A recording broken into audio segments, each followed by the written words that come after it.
Hi friend. तर तुम्ही ब्लाऊजला जे लटकन लावता ना त्या लटकनचे किती रुपये शिलाई घेता बरं?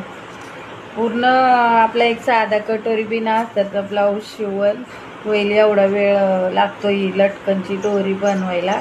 हे नॉट बनवायचे, नंतर ह्या 2-3 ह्या अशा कापण्या वगैरे बनवायच्या, 2 साईडने 3-3 कापण्या लावायच्या. खूप वेळ जातो याला. आणि आपण अर्ध्या तासात एक ब्लाऊज शिवतो तर 100-125 रुपये आपल्याला भेटतात. आणि हे लटकन दोरीचे 10, 20, 30 रुपये म्हणतात बरं का बायका. म्हणजे आपण तेवढीच शिलाई घेतो. पण काय परवडतं या लटकन दोरीमध्ये सांगा बरं? पूर्ण एक ब्लाऊजचा वेळ जातो या लटकनमध्ये. तर आपण लटकनचे दोरीचे किती शिलाई घ्यायला पाहिजे तुम्ही सांगा बरं कमेंट करून. खूप वेळ जातो. हे दिसायला दिसतं नाजूक काम, पण खूप झंझट आहे का.